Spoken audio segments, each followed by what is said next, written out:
This is the Fantasy Football Fellowship Podcast, where we unpack fantasy, faith, and life.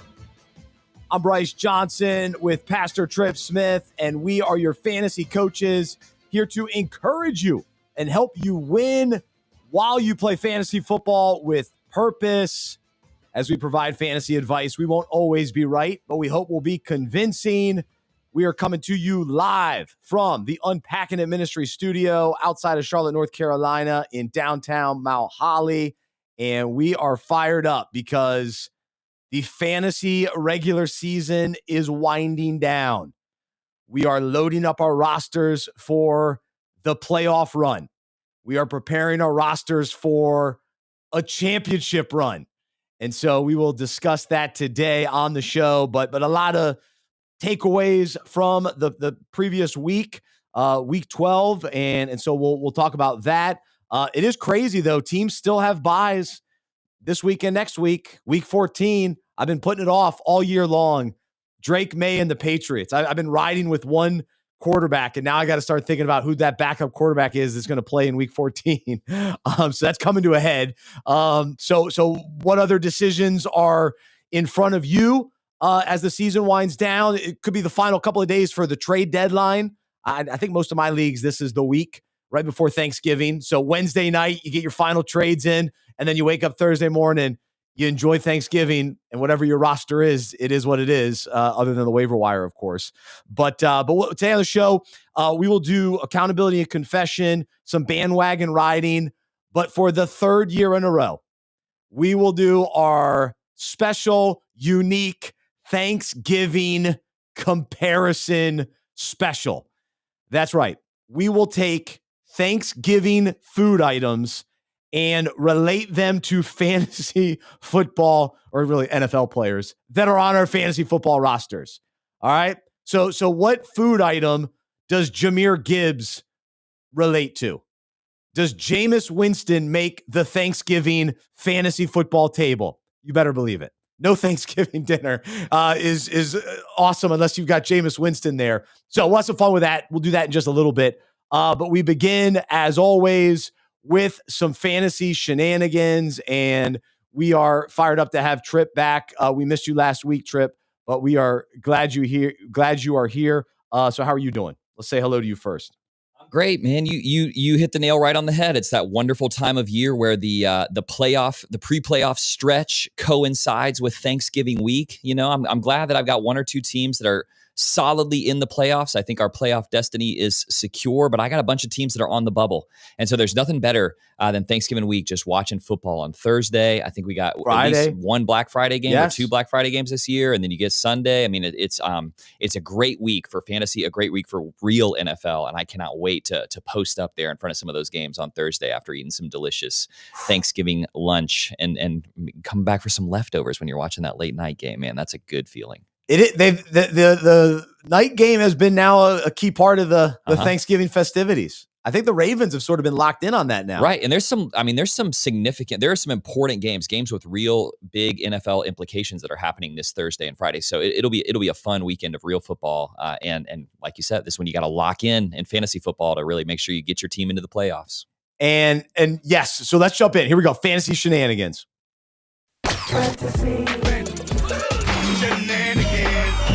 Fantasy Shenanigans. I think this sums up fantasy shenanigans, especially this time of year. Get used to random players carrying NFL teams, which mean they will carry your fantasy team. The names that we will be discussing today, many of them we have not discussed maybe since July, where we were just throwing out, all sorts of names and preparing for the draft. And then we haven't thought about them the first 10 weeks of the season. They are now emerging. And some of these guys will actually be consistent contributors down the stretch. And we have to become used to this, comfortable with this, putting them in our lineups. And so that's where we begin. And so of all the sort of, just coming off of week 12, which name jumped out to you? Like Devin Neal is a guy that I started in a fantasy league this past week. I had a hunch. I had a gut feeling about Devin Neal, and he got double digits because I sort of lucked out because Alvin Kamara got injured. Well, guess what? The Saints stink. Are they going to rush Kamara back? No. Now Devin Neal becomes that guy. So that's probably the one that jumps out to me. But what about for you? I mean, you've been talking about Emmanuel Wilson for weeks as a guy just to have on your bench as the clear handcuff to Josh Jacobs. I think we're going to talk about him a little bit later. I mean, it's interesting now that the Houston Texans offense seems to be turning things around a little bit.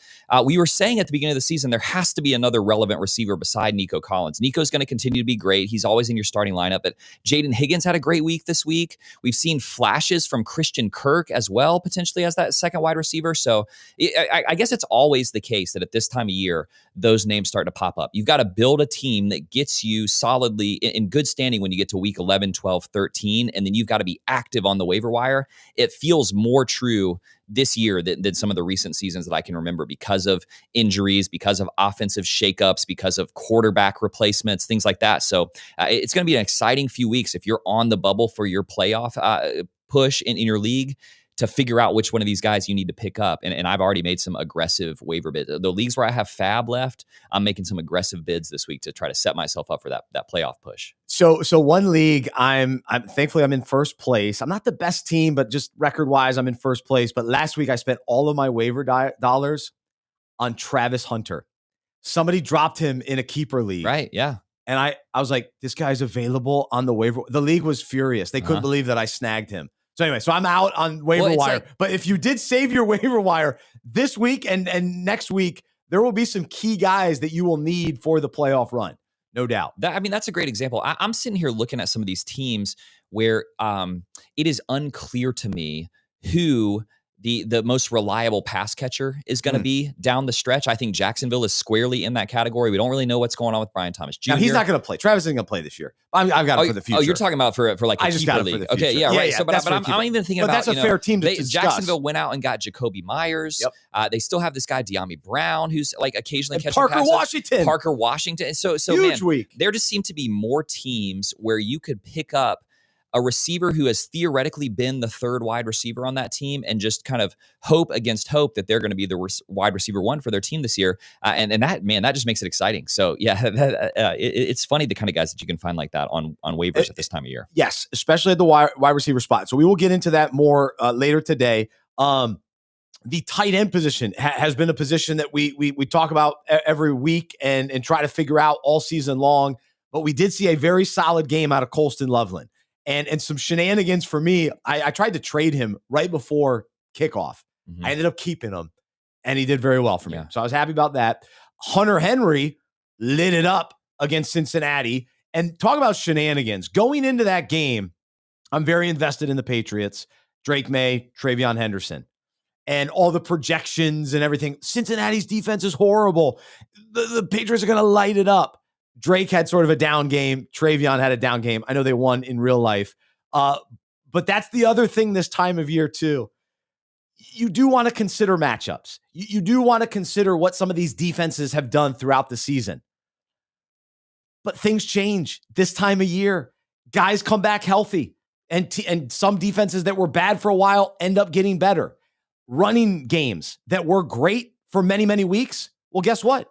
An offensive lineman is out. So what we thought about the Chargers, the Chargers are so banged up that they've got a lot of issues. And now the Patriots, they lost Will Campbell, who was huge for them. So that's going to affect Drake and Travion Henderson. So we have to be adaptable. Things are changing rapidly. It's hard to keep up with it all this time of year because we've got holidays and everything else. But what we've thought about from week 7, some of that we have to throw away because it is now week 13 and it's a new season.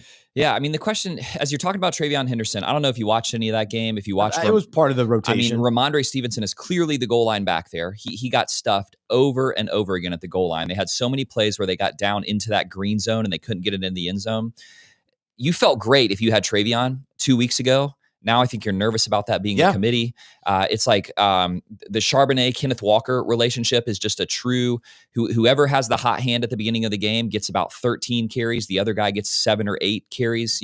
I'm thinking as you head into the playoffs, how many running backs would you feel comfortable heading into the playoffs is like your bell cow fantasy running back right now. Because for me, it's an incredibly short list. It's clearly Christian McCaffrey. Yep. Obviously, Jahmyr Gibbs is in that category.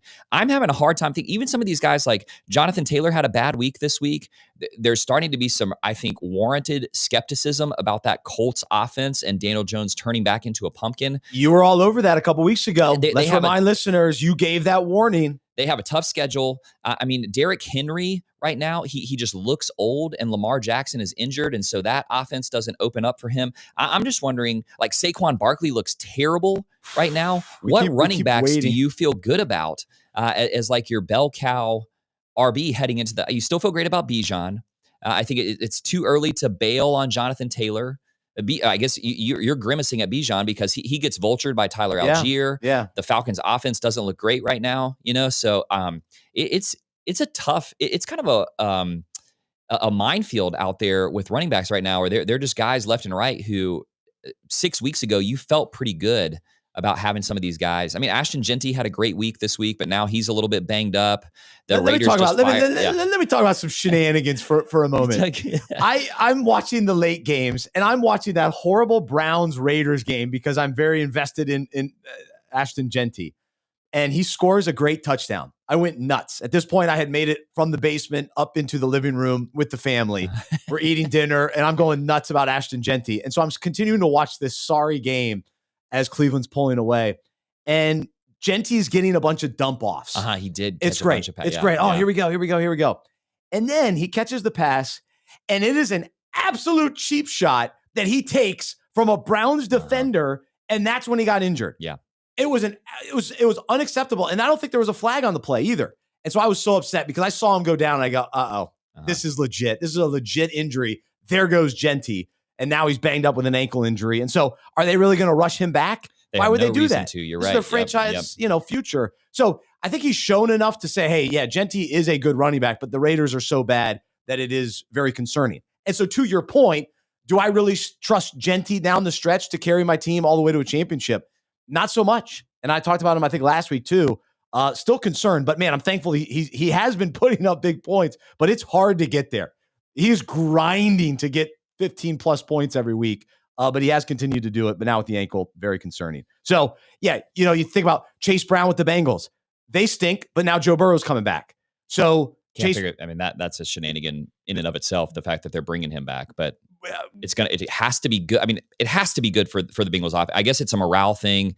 Zach Taylor's trying to save his job, so that probably is good news for Chase Brown. It's obviously good news for Jamar Chase. I guess my takeaway as we're having this conversation, it's just like, you just have to remember, and we've been saying this all season. I mean, it's such a crapshoot out there. There's so many shenanigans going on that if you can just, you just got to make it into the playoffs. And then you hope that you've got one of these dudes like Ashton Genty, or T. Higgins' concussion looked really bad if you saw that play. Like maybe Andre Iosivas all of a sudden, is relevant for kind of 3 games here leading into the playoffs. It's just you're just trying to get into the playoffs, and then hope you have one of these guys who peaks at just the right time. Like remember Rico Dowdle. If Rico Dowdle, that 3-week stretch that he had where he was on pace for 2,000-yard rushing season, if he has that in the 3 weeks of the playoffs, right, you win your playoffs. And stranger things have happened. So, just get into the playoffs however you can, and then hope you've got 1 or 2 of these guys that bust out at just the right time. And guess what? It will happen because it happens every year. It may not be to the height of Rico Dowdle during that 3-week run, which was pretty historic for him and for the Panthers. But there will be somebody that gets hot in the playoffs. And so you try your best to do the research, gain some insight, find who that guy is. We'll try to talk about, potential of some of those guys today. But that's going to be key. So again, Devin Neal's sort of my excited guy that I'm fired up about, because the Saints are trying to get momentum to finish the year. They don't care about winning. They just want to play well. They want to get some of their young guys going. Tyler Shook is okay. Like he's showing enough to kind of keep him out there. Let's see what he's got. Juwan Johnson's been good. Chris Olave has been good. So that offense isn't horrendous, but they did lose to the Falcons. They're not as bad as the Raiders, the Titans. I mean, there are some bad teams, some atrocious teams down the stretch, but all right. So there you go. There's some of the shenanigans. Gosh, we could talk shenanigans the whole time, because basically the whole fantasy season is shenanigans, but just one thing we have to mention, we don't need to talk about this at length, but Jameis Winston is just he is shenanigan personified. And what a great game. If you saw his receiving TD, he is a human shenanigan, and I love him so much. He's great. The push that he should always be a starter in the NFL. Like, he should just work for the NFL and just fill in wherever needed. That boring teams that just just put somebody Jameis crazy this in there. week. we need a little That's boost such this a great, week. Yeah. Oh my gosh, that'd be so awesome. Just sort of the itinerant, the quarterback that just a team that their fans don't want to watch because it's so bad. Just throw Jameis in there for a couple weeks. That's good. And I always am curious. Okay, which players will end up being future broadcasters? Jameis has to be a character. Because I think he'd even be better than Rob Gronkowski. Rob's fine. I like Rob, but he's somewhat of a knucklehead. Jameis is a knucklehead too, but I think Jameis could actually be a little more. Yeah. Jameis is a bring smart a little guy. more, a little more to the table. He's a smart guy. He has a sense of humor, and he has a great voice. So you're right. I'm looking forward to him, Brock. Yeah, that will definitely for happen. That next big personality. That's good. Matt Ryan, he's nice. He's vanilla. He's just sort of a standard guy in the CBS pregame crew. Can we get Jameis on unpacking it? We'll try He's a believer. He leads Bible study for his let's team. Get him going. Let's get him on here. We need to do that. Jameis, I know you're listening. Jameis. Come on. Come on, Jameis. All right. Let's talk about a couple of the players that we've discussed in recent weeks that we either got right or wrong. We call it accountability and confession. Pardon me, Mr. Perfect. I guess I forgot that you never ever make a mistake. Just when I think you couldn't possibly be any dumber, you go and do something like this and totally redeem yourself. I am the smartest man alive. I have to begin by confessing that my impatience cost me dearly. Emmanuel Wilson was a guy on my radar, on my rosters throughout this whole season. Early in the season, it's like, Emmanuel Wilson. Like, I bet Josh Jacobs goes down. A little bit of an older back. And you punch in the next guy or build him up, and there you go, you're good to go. And I dropped him. I did drop him last week on the show. I even sort of poo-pooed Emmanuel Wilson. Thought, maybe Chris Brooks will get involved. Emmanuel Wilson had a huge day for the Packers against a decent defense with the Vikings. Very impressive. So I was wrong. I was right and wrong about Emmanuel Wilson, and it did not benefit me, which is very disappointing. So I have to confess that. That's tough when you bail out just a little bit too soon.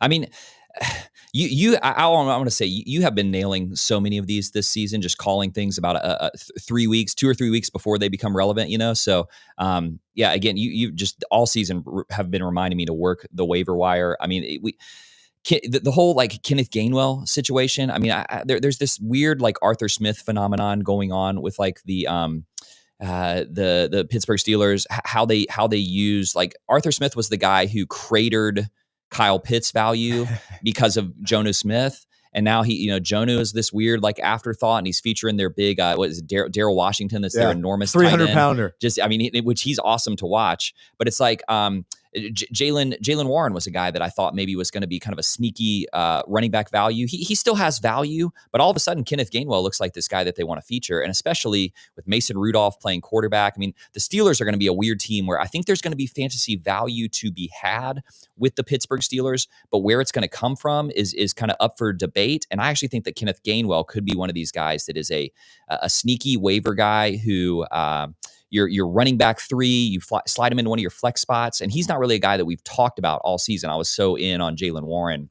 I'm worried about how good Kenneth has looked the last few weeks. So I appreciate the love you gave me, but I did not give love to Kenneth Gainwell. I'm wrong about Gainwell. I thought he was just going to be have a moment here or there. He's been much more involved than I anticipated. So I got to give Gainwell some love, and he's a guy. Yeah, I think if you're putting him in your flex spot, you're feeling good about that. But I wouldn't give up on Warren either. When he's healthy, he got in the end zone again. Yes, I think both those guys have a role in that offense. That's good to hear. Maybe the ceiling isn't huge for either one of them when they're both out there.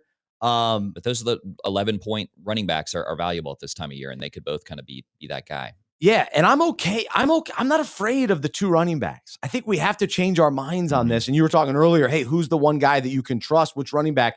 And it's hard because so many of these teams are relying on 2, because in many ways it's a positive because they stay fresh for down the stretch.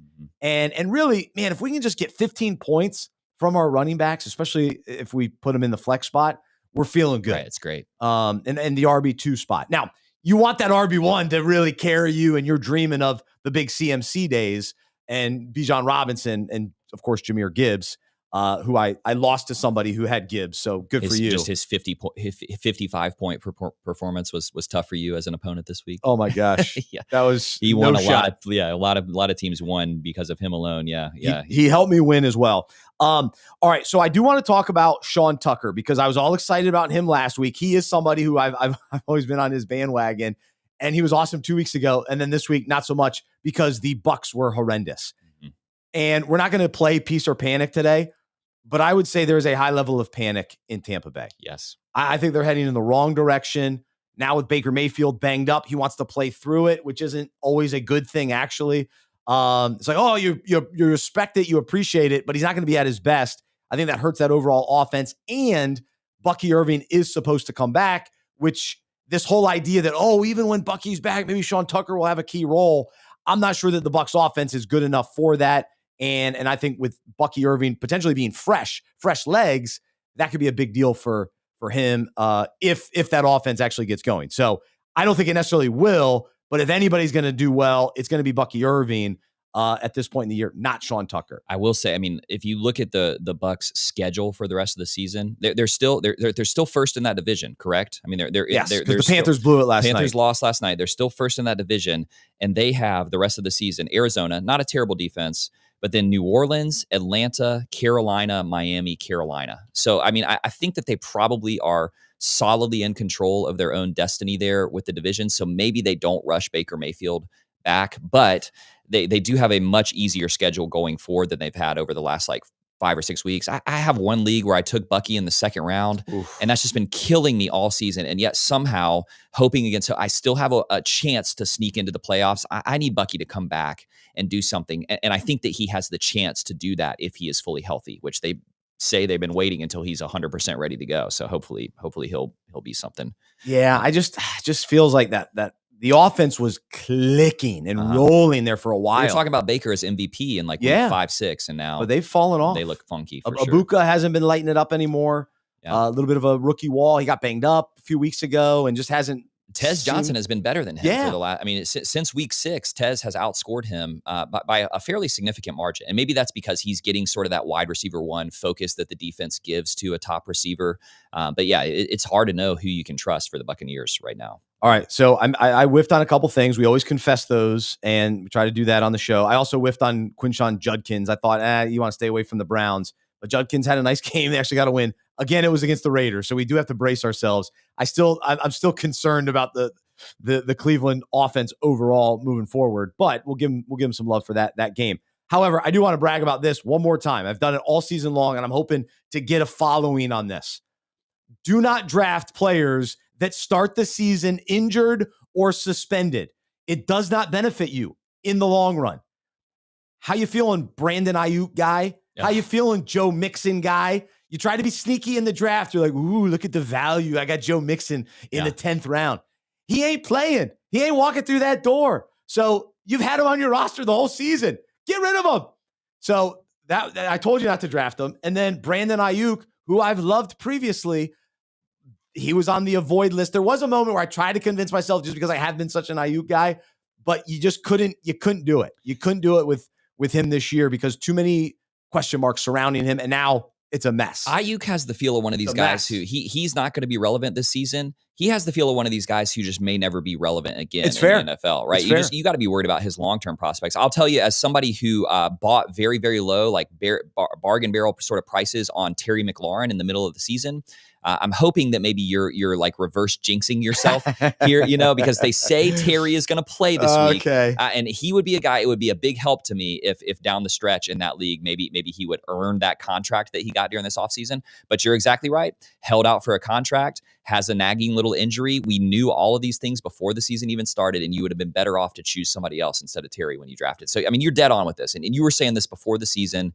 It almost never works out. You remember the 1 out of 10 times when it works out, and you put it out of your mind the 9 times when it fails. So it's just a great rule to have for yourself. Don't take somebody with that red flag next to their name when you're drafting. I think you're 100% right. Yeah, you think it's great value, and again, every once in a while maybe, but it's tough. I do think there's a world that Washington gets healthy and wins a couple games down the stretch. They're going to try to build momentum for next season. It is possible. With Jaden wanting to come back. He wants to come back. Maybe you're just trying to build something for next year. Maybe McLaurin stays healthy. Maybe. I would love to see it, but it's like in a strange world, Chris Rodriguez. Right. I'm not going to say league winner, but maybe he could be relevant, or they could do this 3-headed Krosky Merritt, Jeremy McNichols kind of thing. Get over Bill. Get over Bill, everyone. Bill has let us down. Which is something you said also before the season, that the hype was too strong too much on him, and he has not done. He was one of those guys who it seems like even the Commanders believed it in the preseason, but he seems like he's just one of those flash in the pan guys that's not gonna pan out in the real season. And I'm looking at Brian Robinson last night for San Francisco. He's pretty good. Yeah. They gave him away. He was just solid enough, and you could have kept him. I don't understand. I still don't get that squared away. That was weird. Can I ask you a question before we move on? Yeah. Are the Dallas Cowboys good? Are they a good team? I think they've got enough. They've got enough to remain in the mix. Yes. All of a sudden, Dak looks like one. I mean, and he's throwing to CeeDee Lamb and George Pickens, not to mention Jake Ferguson. I mean, that might actually be a team where I feel pretty good if I have any one of those like 5 or 6 Cowboys skill players down the stretch, because all of a sudden they're in games. Their defense is playing well enough to keep them in games. But they still have to score enough. They exactly, but they still have to score. Yep. So yeah, I mean, I had written down here who is even the best wide receiver on the Dallas Cowboys anymore. I mean, it's still CeeDee Lamb. We still consider this alpha, but I think George Pickens is one of these guys that's going to win people leagues down the stretch. And all of a sudden, you're feeling pretty good, I think, if you have Cowboys fantasy players. You might also feel decent as a Cowboys NFL fan, and they're going to be a fun team to watch down the stretch. So I'd love to have that overlap of watching how the Cowboys perform in the real NFL with some of those fantasy players on my roster. That's always a fun cocktail of like, you don't know how it's going to go. Things could crater here in the next few weeks, but right now it's fun to be a Cowboys fan. I'm always glad the Cowboys and the Lions are relevant on Thanksgiving. So it makes for a more fun day. So looking forward to that. All right, we'll talk Thanksgiving in just a little bit right after we do our breakout. And so right now, let's jump into this week's breakout, where we take a fantasy concept related to the Bible, related to life, and each week we do a breakout here on the podcast. And we love that leagues around the country also gather together for league meetings to discuss this topic with the league. And so we'd love to hear some feedback. How has your league gone this season? If you've participated in Fantasy Football Fellowship, we'd love to hear from you. And those of you that listen or watch the podcast each week as an individual, we hope that this has been encouraging as well during our breakout segment. But today, it is all about taking players, things, and blessings for granted. And so we call it taking them for granted. And on the fantasy side, one of the core roles for us as fantasy managers is having the proper perspective and view of every player. So every player is considered when we're drafting our team, when we're putting together our starting lineup, when we go to the waiver wire. And, basically we're looking at their stats. We're looking at, okay, what do analysts what do analysts say about that player? And then we watch that player. But what happens is, we get a certain, view, perspective, perception of players. And so what happens is our appreciation for certain players is heightened when they score points for us, especially in like specific big moments. So like when you're on Monday Night Football, you need somebody to score 15 points in order for you to get the win. Well, when that happens, you have a special bond with that player the rest of the season, right? You just appreciate them more. They're on your radar. You're just so grateful that they came through for you when you needed them to. And so every week you're like, all right, I got to put them in my lineup. man, he was clutch for me a few weeks ago. I love that guy. And then, there are other players that, like, since the offseason, they just had more buzz and more hype from the fantasy community, from fantasy analysts. And so you just tend to notice that player more. And so they're more on your radar. And then, some players on your roster get more attention because they might be questionable every week. So every week you're spending more time with that player, so to speak, because you're reading about them, wondering what they're going to do. And then as soon as you get the notice that says they're active, you have this level of appreciation for them. You're just like, this guy, yes, I'm so glad you're healthy. Way to push through. And you have that kind of feeling for him. But here's the other reality that we face as fantasy managers is many players remain under the radar and we don't notice them as much. And so for a couple of reasons, this may happen. They may not get as much hype. They may not play on a team that's on, Monday Night Football or Sunday Night Football, or you just don't necessarily watch that team play as much. And so you just don't think about that player as much. You don't watch them as much, and they're just a little off the radar. And so these players tend to be overlooked. And again, for one reason or another, we don't care about them as much as we do about certain players. And then there are players on our roster that are star players, and we just keep them in our lineup. We don't think about them. We just know, hey, every week they're my starting wide receiver, they're my starting running back, and it's leave it, forget it, we're good to go. And we don't really pay them as much of attention either. And so I bring all of this up because there tend to be, whether it's that star player that we overlook his excellence, or there are certain players on our roster that are just always healthy and they're always consistent and they've been steady for us all season, but we just don't think much about them. We put them in our flex and great, he got me 12 points. But man, that guy's gotten you 12 points every single week. And we take him for granted. We overlook what he does. And so as I brought up some of these different scenarios of maybe just kind of overlooking, taking for granted, and in some ways underappreciating certain players, while we maybe, overemphasize or hype certain players, we give them their love and give them their appreciation, but we do overlook others. What resonated with you from a fantasy standpoint? I mean, you hit the nail right on the head, and for me, this is all, it all sort of centers around the position of wide receiver, especially, as you're talking about the players where there's just always drama, and there's injury stuff. There's, Jameson Williams might put up a goose egg this week, or he might score 30 points. I'm thinking back about my deep-seated love for DJ Moore. He's not a diva wide receiver, but he is a boomer bust wide receiver.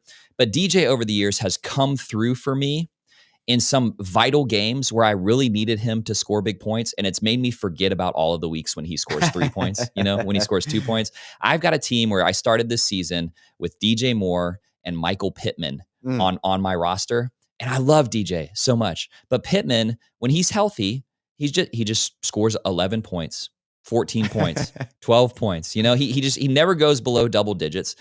Occasionally he'll blow up, but he doesn't usually do that either. He's just kind of old reliable there at wide receiver, and I don't appreciate him the way that he deserves to. We never talk about him. We never talk about him. We barely bring him up on the show. In some ways, he's the epitome of the boring wide receiver here, and I'm always paying attention to those dramatic wide receivers. But I need to be more grateful for these steady players, to not take for granted the good, solid performances that Michael Pittman has given me over the years. That's right. No, it's good. So the bottom line is there are just certain players that we take for granted, and they're not the flashy ones, and we just sort of overlook them. And as we think about that, what about in our own lives? What about the people in our life where we just sort of take them for granted? And oftentimes it's the people that are the most reliable. It's our wife, our spouse, it's our parents. It's sometimes our child that is the most reliable, and we pay attention maybe to the other one that's causing us a little more trouble. So they end up getting a little bit more of the attention. And going back to the kind of the fantasy player that seems to always be injured. I mean, I'm looking at practice reports all the time for him, and so it's easy for us to take people for granted. And so, what is the downside to that? Well, they don't feel appreciated. And what we can then do is not necessarily love those people as well as they need to be loved and appreciated. And so I'm guilty of this in my own lives where we just, we expect the people close to us to always deliver, to always come through. Just like we always expect our star wide receiver to just come through and we take them for granted. And so how can we be intentional and more aware of who people are in our lives, like actually who they are, their character, like what makes them great, what makes them excellent, and honor them and recognize them and just build them up and encourage them and notice when they do those things. Yesterday, my wife cleaned the coffee pot. It was very nice of her. And so I don't want to just take that for granted. Oh, she should clean the coffee pot. No, she shouldn't. She did that to be kind. And so I don't want to take that for granted that now my coffee this morning was a little bit better because it was in a fresh pot, right? Yeah. Nice clean pot. And so that's the encouragement. So I don't know if any of that resonates with you in particular. Absolutely. I mean, it just for there the spiritual gift of just like a steady, caring presence is just so underrated. And the reason that it's underrated is because you don't notice it, because it's stable and it's patient and it's perseverant and it's always there. Brentley and I are in a season of life where we got a bunch of little kids. Our life is messy. It's all over the place. I've been in kind of a season of transition and uncertainty with my career. And there's just been this core group of people who are just a steady, kind, caring presence. And nothing that they're doing is flashy. There's no sort of drama or extravagance about it. But just recognizing, like, how often in my life have I taken those sorts of people for granted? And what does it look like to express appropriate gratitude and just thankfulness to them? Just to say, you know what, I just feel consistently cared for by you. And that's no small thing. That's a big deal to me, to have a group of people that are like the village that kind of cares for us, that are just faithful and steady there. That's a huge deal. But it's something we're prone to taking for granted, as you're saying, because we don't notice it so much of the time. Absolutely. And so the flip side of taking things for granted or people for granted is appreciation, gratitude, Thanksgiving. And of course, that's the season that we're in. And so we're more aware of it. But it's a mindset, it's a perspective that we want to continue to just not overlook the love of others that is shown toward us, the care that others show us, because we know what it's like to feel underappreciated or taken for granted, and it's a tough spot to be in, and that's probably a whole nother topic that we could discuss sometime. But today, it's hey, let's step up and take the initiative and our role in helping other people not feel underappreciated, taken for granted. So that's the big encouragement today. But to take this topic a step further is, what about from a faith perspective? In what ways do we take God for granted? In what ways do we overlook his greatness, his power, his grace, his love?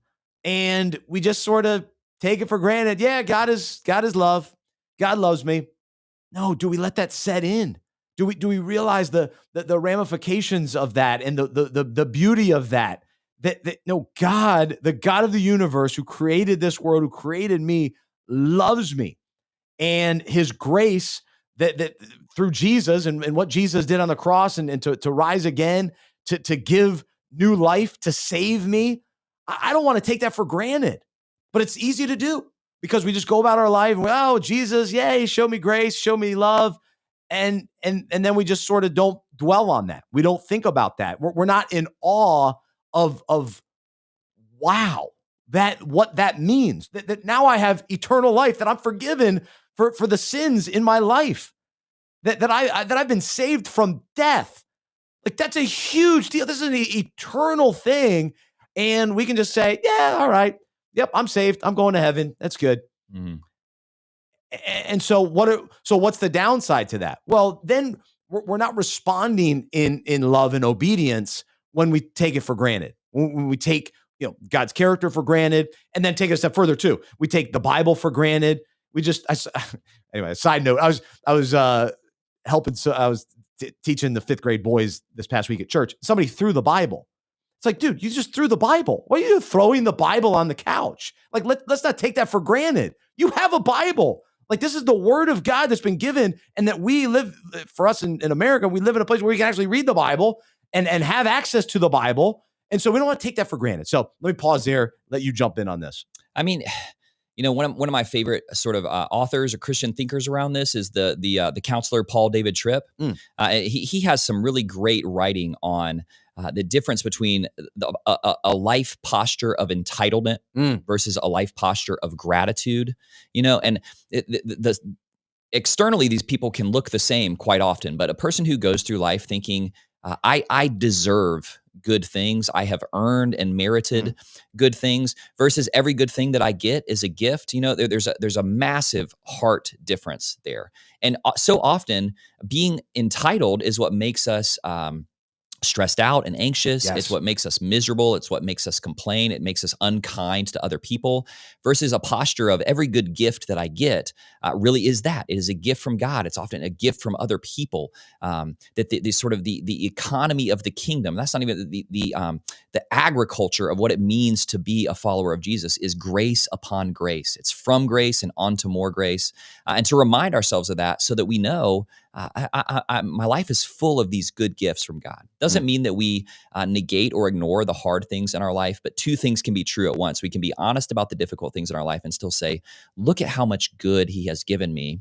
And often look at the good things that he's giving me through the people in my life that love me. And I think you named that exactly right, Bryce. It's like when we turn that into like a cliche or like an abstraction, God is love, and so he has to love me, and he loves me, and blah, blah, blah. What does that even mean? Versus like, no, look at Jesus on the cross doing everything necessary to connect you to the love of God forever. What is Romans 8? Nothing can separate us from the love of God in Christ Jesus, right? It's like when we take it from an abstraction where we're mostly just kind of entitled and, yeah, by the way, God is love. Versus like, no, the center of the bullseye is the extravagant grace that God has given me through Jesus and that he gives me every day through his people.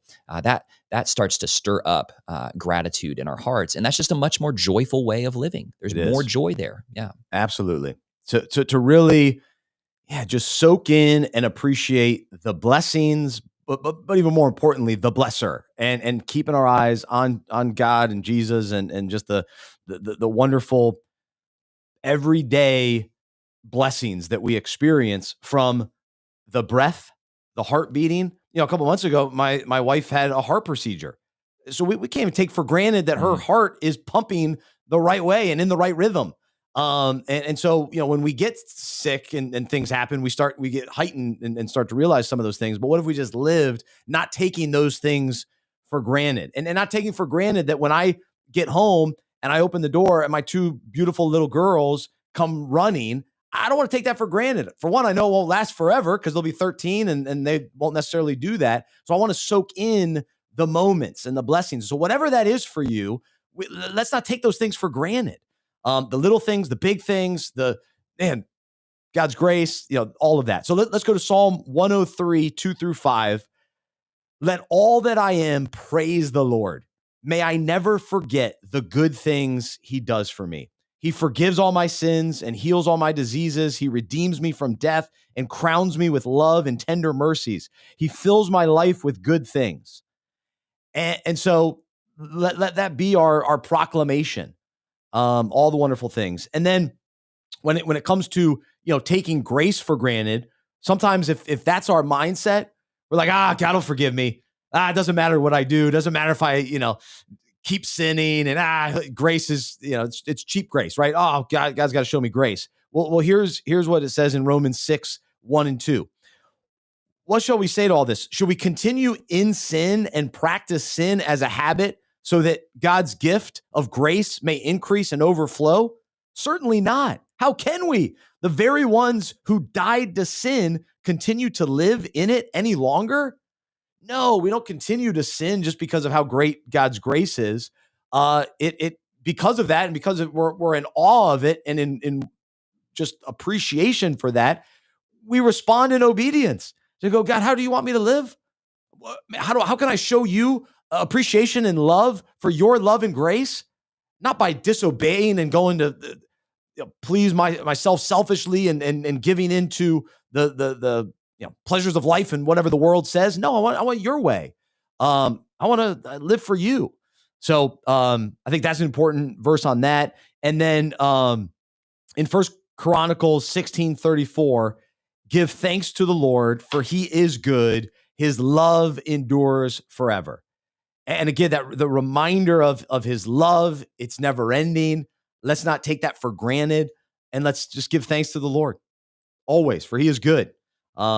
And so any final thoughts, Trip, on your end? Yeah, my takeaway from those verses is just that line there in Romans 1:03-2. May I never forget the good things he does for me. Just embracing that as a prayer for my own life. I'm so inclined to forget. I'm so inclined to ignore, to worry about the next thing instead of receiving the good gift that he's giving me right now. So that's just a little practical prayer that I'm going to take with me. Lord, help me never to forget the good things you do for me. Help me not to lose focus on all of the blessings that you give me each day. And really, God commands us to do that because he's worthy of that obedience and worthy of that glory, but also because he knows that it's good for us. Those things aren't mutually exclusive. They're intertwined. His honor in our gratitude and our joy in gratitude when we receive good gifts from him, they go hand in hand. And so, yeah, I love that verse. I'm glad that you put that in here in our notes, because I'm going to take that with me and just pray that he would give me that moment by moment, just appreciation for all that he gives. Absolutely. And then in Hebrews 2:1, we must pay much closer attention than ever to the things that we have heard, so that we do not in any way drift away from truth. And so I think sometimes we can take for granted God's word, his truth. And then what happens if we take it for granted, then we start to forget it, and we're not paying attention to his word or living by the truth of God's word and his way of living. And so then we drift away. We drift away from him. We drift away from living according to his ways. And so let's pay closer attention. Let's be intentional. So that's sort of the message of today. Yeah. What's so fascinating? I mean, what's so fascinating about what you're saying, Bryce, is there are these cultural trends about attentiveness, what some people call mindfulness, right? Of practicing gratitude, right? But they are often in culture, they are detached from a real relational God, right? And so it's just funny that the culture has landed on these things as things that are good for us, but detached from the person that is the best for us, namely Jesus, right? And so what we're asking is, God, would you help me to be attentive? Would you even help me to be mindful moment by moment? I mean, I love that the example you gave earlier was just a clean coffee pot that makes better coffee. Just that moment of man, this is a good cup of coffee. And it's because my wife loved me enough to clean the pot and prepare the coffee. It's we're asking Jesus to keep us attentive to the moment and all of the good things that he's giving us in that moment. Culture knows that this is important, but they don't know the giver of the gift behind what makes gratitude so important. And that's also a great opportunity to share with our neighbors who know that practicing thankfulness, having Thanksgiving this week matters, but they don't know the ultimate one that they're giving Thanksgiving to. It's an evangelistic opportunity as well. So, man, what a great topic today. I'm glad you prepared this for us, man. Cool. Well, thank you. No, great insight from you as well. And there you go. That's this week's breakout. Let's not take those fantasy players for granted that are helping us win every week, that are consistent. Let's not overlook people in life either. Let's not take for granted the person that serves us at the restaurant. Let's not just overlook them. Let's appreciate them, what they're doing to help us out, and then everything in between. So we just have to be reminded of it, because I'm guilty of it. I know you're guilty of it. We're all guilty of this. But man, the life change that happens when we lift our eyes to God, lift our eyes to see what's around us, and live with that kind of gratitude and appreciation. It's a game changer. So there you go. That's this week's breakout. All right. So we're going to wrap the show with a little bit of fun. I don't think we're going to have time for bandwagon riding today, but we will get to our fun Thanksgiving segment where we take an NFL fantasy player and compare him to Thanksgiving foods. And so, although I'm not Mr. Turkey, I prefer ham. We will begin with the food that seems to be the key part of a Thanksgiving feast, and that is the turkey. And in some ways, they're boring. This player is boring. Turkey can kind of be boring. There are more exciting items on the table, more exciting players in the league. But this turkey, this player has been a workhorse, always reliable, shows up, kind of what we were talking about during our breakout. And the two names that came to mind for me this year in particular, Breece Hall and Derrick Henry. And I know they haven't been great all season or every week, but man, if you've had them in your lineups, like they have been very solid for you. And it's like, it's a good piece of turkey. Just a good, solid piece of turkey. They're getting it done for you. You're exactly. They haven't been great. And yet you're super happy to have him on your roster. You're just glad to slot him in there as one of your top running backs. I mean, Derrick Henry is the ultimate example of a guy who, even this week, drafted him later too. Right. Only 60 something yards this week. He did get 2 TDs, but it's like, he's just always good for, 60, 75 yards, probably going to get a touchdown. There's no better feeling than having that turkey on your roster, man. It's just a solid foundation for the rest of the meal, the rest of the roster you're trying to build. I mentioned it earlier. I can't think of many receivers that have fallen into this category this year. But I do think that when Michael Pittman has been healthy, he's just been a boring turkey receiver, and I'm happy to have him in there as like my wide receiver too. It feels just fine. All right, so the other item we got to talk about, and this is always the joke. This is the joke item, but it is cranberry sauce. Now, it looks suspect. Everyone seems to give it a hard time, but if you actually taste it, it's surprisingly good. It's like, all right, nobody really wants it, but you got to have it. You feel like, all right, it's part of the deal. And this guy is the perfect cranberry sauce. It's Jameis Winston. It's Jameis Winston. Nobody wants him. He's bounced around the league, but everybody wants him. It's like, once you experience Jameis Winston, you're like, this guy's great. I can't imagine Thanksgiving without cranberry sauce. I can't imagine the NFL without Jameis Winston. I mean, I'm just thinking about cranberry sauce on the table. What do you use cranberry sauce for? You kind of use it with everything, right? I mean, at least for me, it's like if it gets mixed in over here a little bit with like the stuffing, that's all right. If it gets on the turkey a little bit, you know, and Jameis is just this guy. It just seems like you just sort of move him around the league. He makes everybody happier. He makes everything taste a little bit better. Are you going to get a funky cranberry sauce every once in a while? That's a little too tangy. Probably so, too much like right? the can. You don't want leftover cranberry sauce after it's been in the fridge for a week or something like that. But as part of a well-prepared meal, you just can't be. And Jameis is perfect for this category. Yeah. And he had a cranberry sauce week, man. Just a sweet and a little bit tangy kind of week this week. Yes, he did. Yes, he did. And other notable names, Sam Darnold and Daniel Jones. I think they would fall into that as well. All right, third item, sweet potato casserole. Now, this is my favorite item, and so this is maybe swayed a little bit, but there are a lot of great potatoes out there. I love all potatoes, but there's nothing like sweet potato casserole. To me, it's the very best. It's the very best potato at Thanksgiving. And in many ways, it steals the show on my plate. It's the highlight of the plate. And this year, there are 2 names. One at the wide receiver position, it's JSN. And at the running back position, it's Jahmyr Gibbs. They are electric. They've been stealing the show. When they have big games, they have big games. And they've been top guys all year long. Perfect. Timely, because, I mean, these 2 guys by themselves scored 90 points collectively this past week in fantasy. You can't do much better than that. JSN is actually on pace right now to break the single season receiving yards record. So he's just having a great season, and he's just perfect every week. You love to see it. For me, I'm not a huge sweet potato casserole guy. For me, mac and cheese is the highlight of the Thanksgiving meal for me. Just heap a big old pile of JSN onto my plate. Just give me more Jahmyr Gibbs. These are the guys that they're going to give you a big serving every week, and that you need that as part of your meal. Yeah, so absolutely. All right, next one, stuffing. Some people call it dressing. It's boom or bust. Sometimes it's delicious. Sometimes it's dry. It might have a little weird thing thrown in there. Depending on what ant shows up, you got something random in the stuffing. And so it's boom or bust. Who are the boom or bust players this year in fantasy? Your boy Jalen Waddle, Jameson Williams, and Wan'Dale Robinson. It is wide receiver top 10. It is wide receiver over 50. Like you're getting one or the other, and it's up and down all season long. Just like stuffing. I'm going to contest Jalen Waddle being on this list, man. And I love him, so I'm biased. Obviously, I'm biased here. But since Tyreek has gone down, I don't know that he belongs in this category. I'm not sure that we're being fair to Jalen since he's been the wide receiver 1 on that team.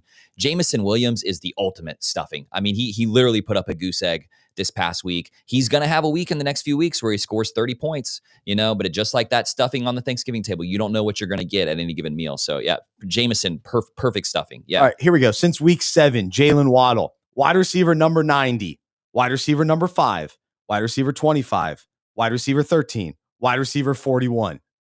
That 41 hurts me. Okay. That's your boy. That's your stuffing right there. I'm standing. Okay. Okay. You're right. Take it. Okay. Yeah. I can't argue with those numbers, guys. Don't come into this conversation with real statistics. That's right. That's right. It doesn't seem right. So the other thing is gravy, right? It's nice to have, but it can take over if you overdo it. Like, I know people like to put gravy everywhere, but if you load it up too much, then it gets a little soggy, and you got to be careful. So you can't go crazy with the gravy. And guess we learned this year. It was Cam Scattaboo. We fell in love with Cam Scattaboo. Like, let me get more Cam Scattaboo. And Cam was like, give me the ball. And then what happened?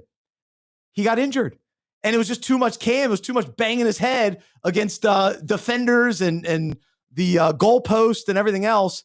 And then we lost Cam Scattaboo, and it sort of ruined our plate. It ruined our fantasy season. So I know this guy's going to come up later, but have you ever been to a Thanksgiving dinner where there are two different gravies? You've got more of like the watery consomme sort of gravy, and then like the thicker gravy. I wonder if in seasons past, Puka has been the gravy guy of just like they're force feeding him until he's injured and it ruins the meal for everyone. And now do the Rams just have two really tasty forms of gravy that work in different contexts? You know, we're going to get to the stack a little bit later on in our meal here. But let's just go to it. Scattaboo's perfect. You're right. Yeah, you can't have too much Scattaboo on your plate. And the Giants tried to have too much, and it backfired on them. That's right. And so if to talk about Puka, to me, corn casserole or any kind of corn and mashed potatoes, I like to mix those together. I want those next to each other. I want them to be a part of the same bite. They're the perfect complement. And that has played out in fantasy this year. The Rams, Stafford and Puka, Stafford and Devontae Adams. Adams and Puka have complemented each other. Adams been the touchdown guy. Puka's been the intermediate guy. That's the perfect stack. A delicious combo. Oh, perfect. All right. We'll wrap it up with this. Every Thanksgiving meal needs a delicious pie, or pies, as I would like to say. And so I like going pumpkin, apple, and pecan. I want all three. But this year, the top running backs in the NFL are like pie, because there are a lot of different options, but they're all great in their own way. They've been great so far this season. And so to me, pumpkin is still the best pie, and CMC is still the best running back. When he's healthy, he's still the best. To me, apple pie is that classic, typical pie. It's like, it's, steady, solid. Jonathan Taylor's that guy. Like, he's your typical kind of perfect shaped running back, and speed and size. And he's been steady all season for the Colts. I know last week was a little weak, but then you got pecan pie, and it's usually sort of like an add-on pie. It may not always, be the main pie. Like, oh, we only have pecan pie. And so Jahmyr Gibbs is also that, because you do have David Montgomery, right? Right, yeah. So he doesn't have the backfield all to himself, and pecan never does either. And then cherry pie, it's like, really? Is cherry pie actually good? Like, do we wait? Is that like, no, it is. No, really, it is good. It's awesome. To me, Devon Achane is that. We always think like, wait, is he big enough? Are the Dolphins like, don't they stink? No, it doesn't matter. Devon Achane is awesome all year. And when he's out there, he's fantastic. And if you actually dive into some cherry pie, it's really good. You want it. And then the last one, sweet potato pie. You can't go wrong. Again, I love sweet potato in whatever form, but in pie. And then Bijan Robinson, you can't go wrong with Bijan. I know Tyler Algier likes to steal the show, just like pumpkin pie does. You're right. Yeah. What is the title? Yeah. But Bijan's always solid. So that's it. That's this year's Thanksgiving comparisons. Can I ask you a perfect list? I love what you did there with the running backs and the pies at the end. It couldn't make it any better. I want to know your real Thanksgiving meal coming up this week. Which of these pies are you the most excited about personally? The real pie, not the player. I've been craving apple pie. All right. I want a good apple pie. So I made a push for apple pie this year. I think pecan is about, if I could only have one pie. But man, now I'm thinking about pie. As long as I've heard that all three are on the menu. Very excited about that. On my Thursday menu, Friday menu, ham, turkey, and fried chicken. Ooh, I'm loaded up, right, baby. Good week, man. Let's go. So hopefully you have a great Thanksgiving. Hey, listen, we're thankful for you. Thank you for listening. Yes. Thank you for participating in Fantasy Football Fellowship all season long. And Thanks to all the pastors and churches that have been a part of Fantasy Football Fellowship. Thanks to all of our donors that make Fantasy Football Fellowship possible. And so, man, we're very grateful. And let us not take things for granted. Let us not take people for granted. And so we don't take it for granted that we get to do this show every week. Trip, I'm thankful for you. Don't take it for granted that you've been here all season long and for the last couple of years. And so we're grateful for you. I know you got to get running today, so we'll say goodbye to Trip. My final thoughts as we wrap up today, a couple players that I am jumping on the bandwagon for. John Mechie with the New York Jets. Go snag him on your waiver wire. I like him. Also, don't give up on Kayshon Boutte. So he had a little bit of a week, the tough week, and coming off of injury. I think he's another guy that you want on your roster. So don't drop him just yet. And then, Parker Washington in Jacksonville is another name to keep an eye out for as well. So there you go. Just some final thoughts. But for Trip, I'm Bryce. I'm a fantasy manager who follows Jesus. I believe in the good news that he died on the cross for my sin. He was resurrected, and through faith, I've been saved by his grace. I hope that is true for you as well, and I hope you'll join me as we live life as fantasy managers who follow Jesus together. Have a great rest of your day, and we'll talk to you next time right here on the Fantasy Football Fellowship Podcast.